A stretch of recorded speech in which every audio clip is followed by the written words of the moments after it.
Hey you guys, it's Janine here, and today we're going to be talking about spending hacks you can utilize to ensure you're getting the most value from your purchases and get the most cash back for your bank account. Now, online shopping is something that probably every millennial uses, and probably even people outside of the millennial demographic use. So it's important to make sure you take advantage of the tools provided and available to you to get the best deals and the best price for the items that you're buying online.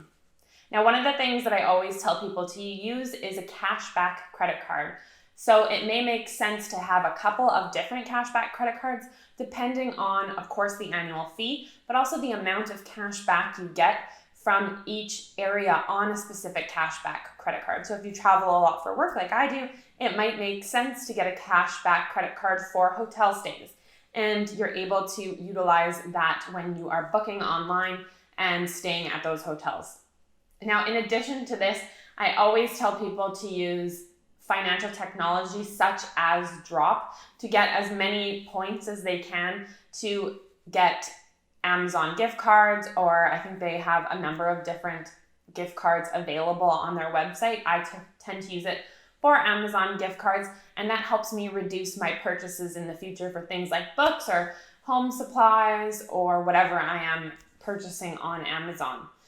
Now, in addition to this, I also marry this with utilizing a website like eBates, so I am getting cash back on my purchases. So things like Sephora, places like Sephora have up to 8% cash back sometimes, and I'm coupling this with utilizing a 2% cash back on my credit card. So I'm actually getting 10% cash back when I'm purchasing makeup from Sephora, for example.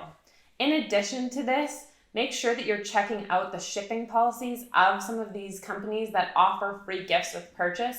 So Sephora is a great example. I am VIB Rouge, which probably means I spend too much money on makeup, but I'm totally fine with that. So all of my shipping is free, and I have access to things like free samples every time I place an order, as well as access to trial and sample size things using some of the online codes. So I might get a mini mascara or a mini lipstick if I spend over $25. Now, what you can do with this is actually create multiple different orders so that you can maximize the number of samples as well as trial size items when you are checking out. Now, if you're not VIB Rouge and you don't spend over $1,000 a year at Sephora, I think the free shipping is about $50. So once you hit that $50 mark, you might consider splitting your purchase so that, again, you are getting as many samples and free trial sizes as possible. This can be applied to any online retail. You just have to make sure that you are checking their shipping policy.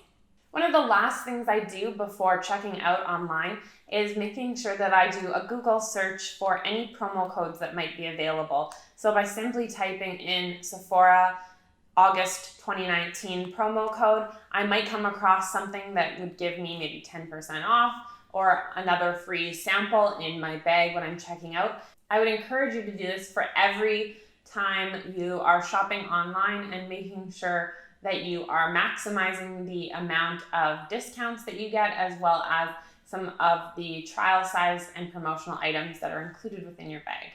If you are worried about forgetting something like eBates or another coupon site that will notify you when there is a deal available, you can always install a plugin into your Google Chrome browser, and that will ensure that you're reminded when you are checking out on a site that uses something like eBates.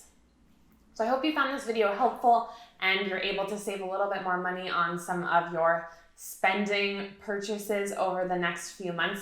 Super important to do when you're looking at sales, and I know Black Friday is coming up, so you can start to get promo codes and discounts and more cash back on areas where you already are going to be spending a lot of money. So one of the stories I like to share is we did just buy a handheld, or I guess it's a wireless Dyson for our main floor, and we bought it on the, July Black Fridays. A lot of other companies had sales around that time, so we found our Dyson on sale, plus we were able to get 2% cash back on our credit card, plus another 10% cash back using eBates. And so we were really able to decrease the amount of our purchase because it was an expensive purchase and have some money come back into our bank account as a check, or be deposited into my Amazon account as an Amazon gift card. Now, the last thing I wanted to mention was utilizing points. So places like OpenTable allow you to receive points when you make reservations with them. And once you rack up enough of these points, you actually get a physical check to use at one of the OpenTable restaurants, and there are thousands on there. So it's a great way to kind of make money and decrease the amount of spending you have on a night out by simply just making a reservation through OpenTable. Lastly, utilizing special points days is a great way to maximize your spending. So the place I'm thinking of is obviously Shoppers Drug Mart, but on those 20 times the points days, it's great to go stock up on makeup or home cleaning supplies or whatever you're purchasing from Shoppers Drug Mart so that you do have points to use in the future. Again, really decreasing the amount that you are spending there. So I hope you found this video helpful and you're able to save some money when it comes to spending online or in person. And if you have any questions or any hacks that you use, please leave them in the comment section below. And please subscribe to my channel and like this video, and I will see you next week.